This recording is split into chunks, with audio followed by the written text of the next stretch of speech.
Finally, we get to talk about Michigan in a positive light or a negative light, or really any light other than them just going ham on lesser tier opponents. Because this weekend in Happy Valley, they will be tested.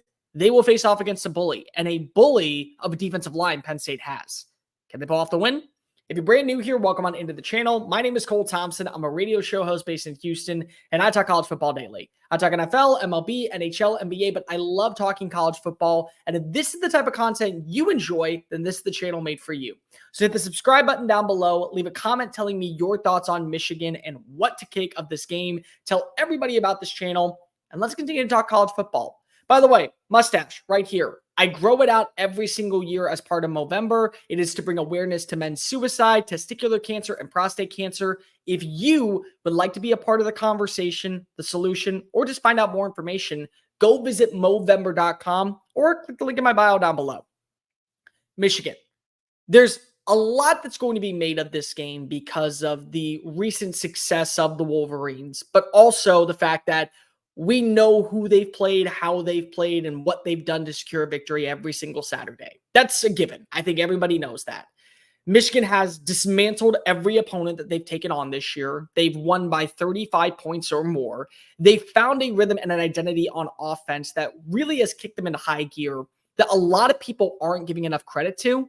And they also have a quarterback and a head coach that, while is facing adversity from national narratives and from people who have Heisman votes and all of that nonsense whatsoever, they see eye to eye. And when you have that cohesion, you're going to be successful. But the thing is that real fast, before we go into the actual game, there's a lot of people that want to know my opinion about Michigan and the sign stealing scandal, and more so about what will happen moving forward. Michigan's not being left out of the college football playoff. They're not. I know that there's a lot of people, primarily in the Big Ten, who don't like hearing that type of nonsense, but they're not being left out. And for multiple reasons, but I'll give you the main one. College football at the end of the day is a product. College football at the end of the day is all about boosting ratings and your product being on the center stage. And Tony Batiti, who comes from a television background, understands this better than most. If there is one shot for you to get a team in the Big Ten title from the Big Ten into the CFP Final Four, and Michigan's that team, you're going to put them in. You're going to, because it's a branding for the Big Ten. And for you to be able to say, well, look how every single year we are turning out a team that represents us in the Final Four. And some years too, they're going to put them in there. And whether or not you agree with Michigan's sign stealing scandal, whether you agree that other teams do it and they were just dumb enough to get caught, that's not the point. The point is that you wouldn't see another team get left out because of the product standing placement. And that's what college football is. It's about the product. And so if Michigan is the last team standing, they're getting in. But all that can be switched on its axis this weekend if Penn State gets the victory. Because you have to realize, there is one scenario that Penn State does get into the CFP and wins the Big Ten title. They beat Michigan. Michigan beats Ohio State. And then you look at the conference records and the best win in the conference. Actually, Penn State would have the best win should you continue to see Iowa get victories every single weekend, which kind of feels weird because of all they do is they play defense. I don't know why Brian Ferentz has not been fired, even though he will be let go at the end of the year. That's a story for a different day, but I digress. But the main point is that Penn State has talent, and Penn State does have a defensive line that probably has spent the better part of the last year looking at the number 418. And there's a reason for that. That was the number of yards last year that Michigan ran in Ann Arbor to secure a victory by double digits against Penn State.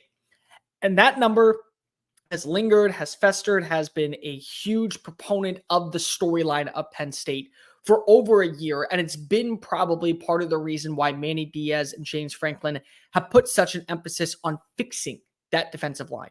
And what's really going to be important is seeing how this team reacts to two great running backs in Blake Corum and Donovan Edwards. I'm going to be completely straight with you. If you actually watch Michigan, and many people haven't this year, you would know that the offense, even though it is still very run-based, has not been sufficiently sound the way that people want to make it out to be with Blake Corum and Donovan Edwards. And Penn State, the one positive that you can take away from the loss against Ohio State was that they were one-dimensional as an offense. The Buckeyes could only win because Marvin Harrison Jr. decided to find the end zone and the Maserati mantra became a major thing. That was it. They held Ohio State to 1.9 yards per play. And if you find a way to make this offense one-dimensional and J.J. McCarthy beats you, then that's a testament to where you've seen the progress and the potential moving forward. And again, that 418 lingers and it festers and it builds up in you. It's like having a grudge that finally you meet your bully 15 years later and you're ready to punch them in the face, give them a taste of their own medicine. That's Penn State.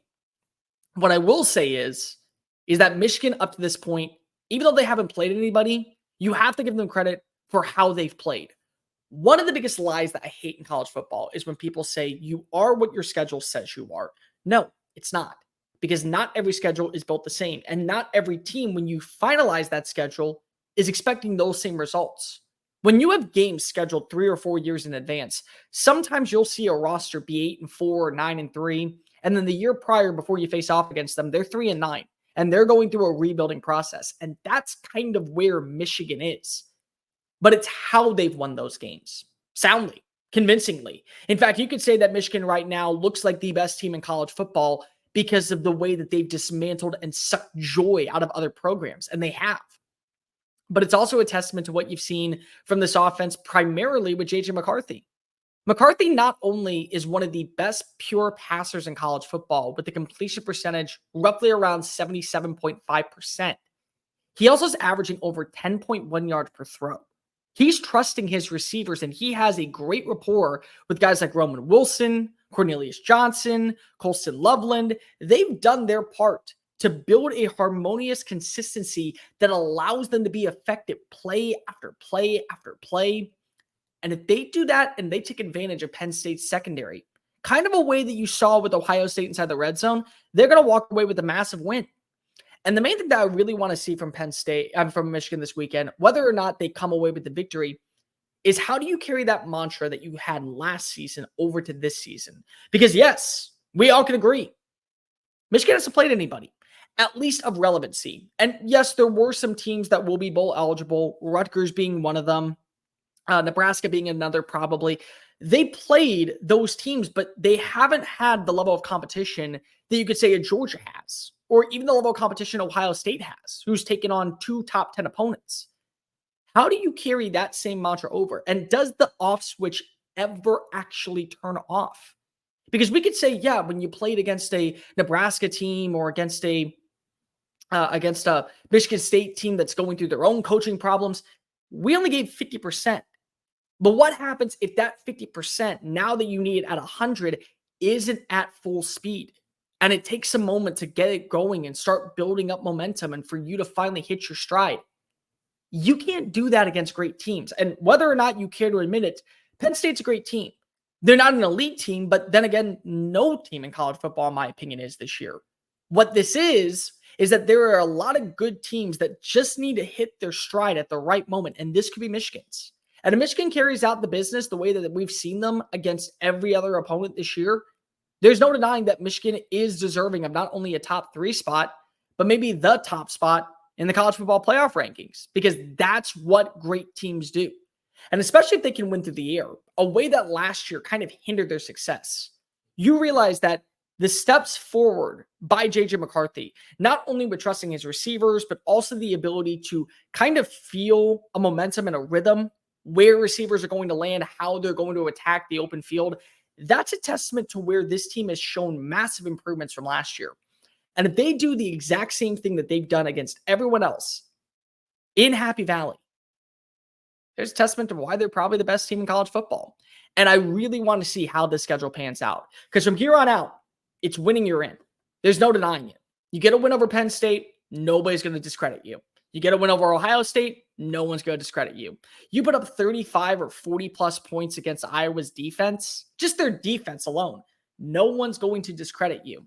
And the Big Ten's not being left out of the CFP. Hasn't happened, and it won't happen anytime soon. But this momentum shift and how we see Michigan play on Saturday is a true testament to who they are and the adversity that they've gone through, whether or not the sign stealing scandal is a big deal or not, in your opinion. This is the version of Michigan that you want to see.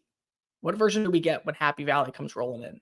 Hey guys, thank you so much for watching that video. Don't hit the X button yet. Make sure you hit subscribe to keep up with all of our daily content found on Just Saying It and anything else that we post on this channel.